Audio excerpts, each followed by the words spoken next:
Tiba saatnya kita akan mendengarkan dan merenungkan firman Tuhan menjadi landasan doa kita pada hari ini. Kita akan angkat pujian dengan sayapmu. Firman berkata, kau besertaku, maka kuat roh dan jiwaku.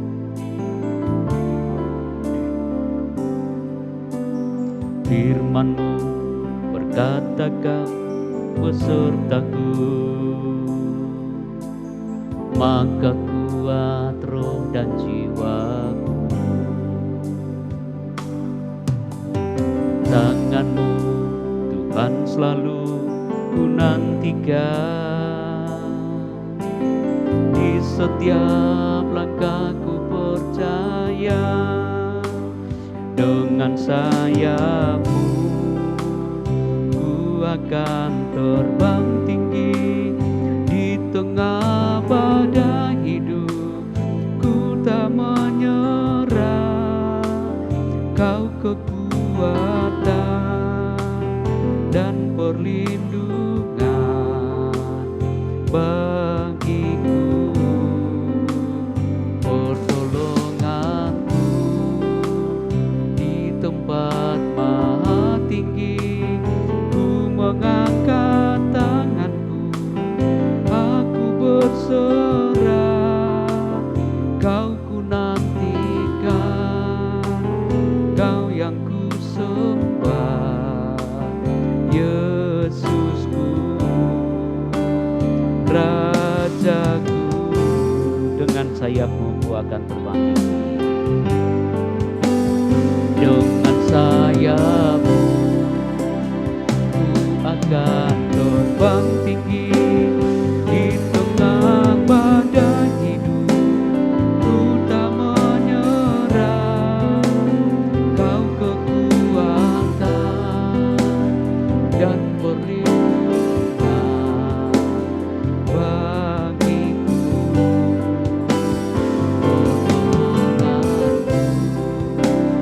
di tempat maha tinggi. Ku mengangkat tanganku, aku berserah, kau ku nantikan, kau yang ku sembah, Yesusku, Rajaku. Doa Tuhan, terima kasih. Tiba saatnya kami akan membaca dan merenungkan firman-Mu. Tuhan menolong kami, mampukan kami semua mendengar dengan baik, dan hamba-Mu, urapan atas hamba-Mu, Tuhan pakai bagi kemuliaan-Mu. Dalam nama Yesus kami bermohon. Amin. Shalom Bapak Ibu Saudara. Kita bersyukur jika saat ini kita masih dimungkinkan untuk bersama-sama untuk membaca dan juga akan merenungkan firman Tuhan, akan menjadi pegangan kehidupan kita menjalani kehidupan ini. Firman Tuhan untuk kita hari ini, Mazmur 55 ayatnya yang kelima. Mazmur 55 ayatnya yang kelima. Bunyi firman Tuhan demikian. Hatiku gelisah, kengerian maut telah menimpa aku. Sekali lagi, hatiku gelisah, kengerian maut telah menimpa aku. Amin atas firman Tuhan. Dan yang akan menjadi pokok perenungan kita pada hari ini, yaitu kehidupan yang diwarnai oleh kecemasan. Kehidupan yang diwarnai oleh kecemasan. Bapak Ibu Saudara yang kasih dalam Tuhan, kecemasan merupakan suatu keberadaan kehidupan setiap orang menjalani kehidupan ini. Setiap orang punya cara untuk merespon kondisi tersebut. Ada sebuah kondisi yang sangat memprihatinkan di titik cemas ini, yaitu kecemasan yang berlebihan yang disebabkan oleh gangguan kecemasan yang terus-menerus. Bapak Ibu Saudara, hari ini kita akan belajar tentang kondisi Raja Daud dalam kecemasannya. Bagaimana dia menjalani hidup ini dalam kecemasan itu, bagaimana dia meresponnya? Kita akan melihat Raja Daud dalam kecemasannya dikatakan hatinya gelisah dan juga kengerian menimpa kehidupannya. Yang pertama yang akan kita lihat yakni hati gelisah. Raja Daud, saudara, dia sebenarnya di kala itu sedang dalam sebuah kekalutan. Hatinya menjadi gelisah. Hari-hari kehidupannya diwarnai dengan kegelisahan itu karena ada sebuah persoalan yang begitu berat dihadapinya, begitu berat dalam kehidupannya, sehingga dia sulit untuk dapat beraktivitas dari hari ke hari. Dia susah untuk melakukan kegiatan-kegiatan yang perlu dilaksanakannya. Mengapa? Absalom, anaknya, sedang menyusun rencana untuk membuat kerajaan Israel pada saat itu terganggu, dan khususnya Raja Daud. Dia berusaha untuk menggalang kekuatan dari rakyat. Apa yang dilakukan oleh Absalom diketahui oleh ayahnya, Raja Daud. Sehingga itu membuat Raja Daud menjadi tidak tenang, sulit untuk melakukan aktivitasnya, dan bahkan dalam kondisi yang seperti itu dia tidak menyerah, tetapi dia datang kepada Tuhan. Dia berseru kepada Tuhan. Dia meminta kepada Tuhan agar Tuhan mendengarkan doanya, mempedulikan dia, memperhatikan dia. Mengapa, saudara? Kegelisahan itu betul-betul membuat hatinya tertekan, membuat kejiwaannya mulai goyah karena Absalom akan membunuhnya. Saudara yang kekasih dalam Tuhan, hati yang gelisah hari demi hari semakin berkembang, dan pada akhirnya sebagaimana yang diungkapkan oleh Raja Daud dalam doanya kepada Tuhan, hatiku gelisah, kengerian maut telah menimpa aku.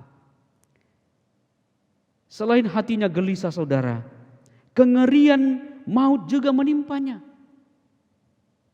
Kematian seakan-akan membayanginya. Dia sementara membayangkan, bagaimana kalau seperti ini, kalau saya begini, apa yang akan terjadi? Dan Absalom sangat gencar melakukan perlawanan, pemberontakan di saat itu. Sehingga tidak ada kata lain yang dilakukan oleh Raja Daud adalah membawa dirinya dekat dengan Tuhan, membawa dirinya kepada Tuhan yang adalah penolong sejati. Dia sangat yakin bahwa Tuhan yang disembahnya adalah Tuhan penolong yang sejati. Tuhan yang disembahnya adalah pencipta alam semesta ini. Maka daripadanya lah pertolongan itu akan datang. Mazmur 121, di sana dituliskan bahwa pertolonganku ialah dari Tuhan yang menciptakan langit dan bumi. Bapak Ibu Saudara yang kasih dalam Tuhan, kondisi apa yang membuat kita saat ini sulit untuk beraktivitas? Kecemasan seperti apa yang sedang mendera diri kita?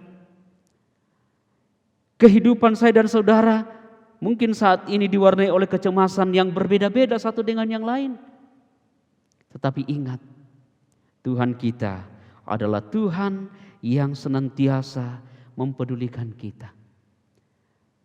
Tangannya tidak pernah kurang panjang untuk menolong kita. Tapi Dia akan turun tangan, Dia akan menolong kita dan Dia akan mengangkat kita. Dia akan memulihkan keadaan kegelisahan itu sendiri. Kecemasan itu akan digantinya dengan sorak-sorak, dengan sukacita. Karena itu, tidak ada kata lain yang dapat kita lakukan, saudara, adalah datang, dekatkan diri kepada Tuhan. Gunakan waktu yang terbaik di kehidupan ini untuk terus berserah kepada Tuhan. Karena daripadanya lah pertolongan untuk saya dan saudara. Kondisi yang masih membuat keberadaan kita saat ini harus berada di rumah melakukan kegiatan dan terlebih ibadah kita. Jangan sampai kecemasan kita berlebihan, tetapi bawa kehidupan kita kepada Tuhan. Dia yang akan menyelesaikan, Dia yang akan menolong kita, dan pertolongannya itu, saudara, sempurna adanya. Kiranya Roh Kudus menolong kita dan membawa kita untuk dapat memahami akan kebenarannya ini. Karena firman Tuhan katakan dalam Ibrani 5 ayat 7. Dalam hidupnya sebagai manusia, yaitu Yesus, Ia telah mempersembahkan doa dan permohonan dengan ratap tangis dan keluhan kepada Dia yang sanggup menyelamatkannya dari maut. Dan karena kesalehannya Ia telah didengarkan. Yesus Tuhan, Dia telah naik ke surga, Dia menjadi imam besar bagi saya dan saudara. Bagi kita orang-orang percaya, Dia mempersembahkan doa dan permohonan dengan ratap tangis dan keluhan kepada Bapanya di sorga. Karena kesalehannya, karena Dia adalah imam besar saya dan saudara, doa kita didengarkan oleh Bapa di sorga. Kiranya hari-hari kehidupan kita diwarnai dengan sukacita, damai dan sejahtera Tuhan. Dan kecemasan itu sedikit demi sedikit akan terkikis dan akan digantikan dengan sorak-sorai, dengan sukacita, dengan pujian dan syukur kepada Tuhan. Terpujilah nama Tuhan. Tuhan Yesus memberkati kita. Kita berdoa. Kami bersyukur Tuhan, bagian firman-Mu dapat kami baca, kami renungkan. Tuhan memberkati dan kami semua terus kuat teguh dalam iman kepada-Mu, menjalani kehidupan yang Tuhan masih percayakan bagi kami. Terima kasih Tuhan, terima kasih. Kami bersyukur hanya di dalam nama Yesus. Amin.